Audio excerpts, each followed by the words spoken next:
ఓం సమర్థ సద్గురు సాయినాథాయ నమః. శ్రీ సాయి లీలామృతం అధ్యాయం 13. శ్యామ తరచుగా ద్వారకలో 50 కోట్ల మంది యాదవులుండేవారని, రామునికి యుద్ధంలో సహాయంగా 1 కోటి మంది వానరులు ఒకచోట చేరారని వ్రాశారు.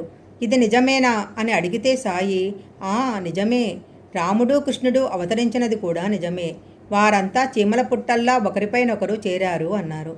అతడు చూసినట్లే చెబుతున్నారే అంటే ఆయన, అవును చూశాను. నాకు నీకు ఎన్నో జన్మలు గడిచాయి. నాకన్నీ గుర్తున్నాయి, నీకు లేవు. ఇప్పుడెలా ఉన్నానో అప్పుడు అలానే ఉన్నాను అన్నారు. మరొకసారి ఇతడే బ్రహ్మలోకము మొదలైనవి ఉంటే తనకు చూపమని పట్టుబట్టాడు. భగవంతుని ముందు అవి అల్పాలని, అశాశ్వతాలని, వాటిని పట్టించుకోవద్దని చెప్పినా అతడు వినలేదు. బాబా అతనిని కళ్ళు మూసుకోమన్నారు. అతనికి ఆయా లోకాలు కనిపిస్తుంటే బాబా సత్యలోకంలో బ్రహ్మను, వైకుంఠంలో విష్ణువును, కైలాసంలో శివుణ్ణి చూపి మనము కోరవలసినది వీటికి అతీతమైనది అన్నారు. నాగపూర్ జిల్లాకు చెందిన భీష్మకు 1908లో ఒక రాత్రి కలలో ఒక నల్లని సద్బ్రాహ్మణుడు దర్శనమిచ్చి ఒక కాగితం మీద సచ్చిదానంద అన్న మంత్రం చూపాడు. తరువాత అతడు ఒక సాధువును అడిగితే అది అతని సద్గురునామమని చెప్పాడు. తరువాత అతడు షిరిడీ వచ్చినప్పుడు సాయి అతనిని చూస్తూనే నవ్వి జై సచ్చిదానంద అన్నారు. అతడు ఆశ్చర్యపోయి తనకు స్వప్న దర్శనమిచ్చిన గురువు వీరేనేమో అనుకున్నాడు. కానీ వారు వైష్ణవులు, సాయి ముస్లిం కదా అని శంకించాడు. ఒకరోజు సాయి, మేమే సర్వత్రా సంచరిస్తున్నాము.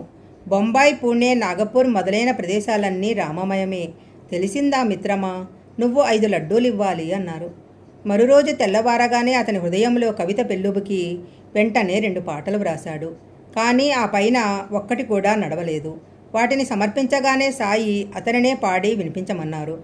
అతడు పాడాక అతని తలపై చేయిబెట్టి ఆశీర్వదించారు. అతనికి మళ్లీ స్ఫూర్తి కలిగి మరి 3 పాటలు వ్రాసి ఆయనకు వినిపించాడు. అవే మొదటి షిరిడీ హారతులు. సాయి ఇలా కోరి తన తపశ్శక్తి దారపోసి వ్రాయించుకున్నవి. తరువాత దాసగుణు, మాధవులు మరికొన్ని పాటలు చేర్చి నేడు షిరిడీ హారతులు కూర్చారు. అందుకే భావమెరిగి వాటిని పాడుకొనటము ఎంతో శ్రేయస్కరము. మన శాస్త్రాలను బాబా చక్కగా వివరించారు. శ్రోత్రియుడు నానా చందోర్కర్ తనకు భోజన సమయంలో తరచుగా అతిథులు దొరకటం లేదు అన్నాడు. బాబా ఇలా అన్నారు, నానా, శాస్త్రాల్లో పొరపాటేమీ లేదు. వాటిని నువ్వే సరిగా అర్థం చేసుకోలేదు. అతిథి అంటే మానవుడే కాదు, భోజన సమయానికి వచ్చిన ఏ ప్రాణైనా అతిథే. క్రిమికీటకాదుల నుండి మానవుల వరకు నిజంగా లభించిన అతిథులను నువ్వు గుర్తించటం లేదు. కాకబలికి బయట సమృద్ధిగా అన్నం విడిచిరా. ఏ ప్రాణిని పిలవవద్దు, తరమవద్దు.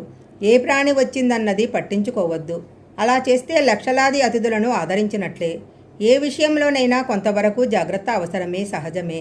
కానీ సర్వానికి కర్త భగవంతుడేనని, సద్గురు అనుగ్రహాన్ని మించినదేదీ లేదన్న సత్యాన్ని అది మరిపించకూడదు. అది పిరికితనంగా, మూఢనమ్మకంగా మారకూడదు. ఒకప్పుడు షిరిడీ పరిసరాలలో కలరా వ్యాపించింది. పక్క గ్రామంతో సంబంధం లేకుండా ఆ గ్రామస్తులు జాగ్రత్త పడ్డారు. మంచిదే. కానీ ఊరిలోకి కట్టెల బండి ప్రవేశించటం అశుభమని నమ్మి నిషేధించి దానిని ఉల్లంఘించిన వారికి జరిమానా ప్రకటించారు. ఇంతలో ఆ ఊరు సమీపించిన కట్టెల బండిని సాయియే పిలిచి మసీదులో దునికి కట్టెలు వేయించారు. ఎవరూ ఆయనకు ఎదురు చెప్పలేదు.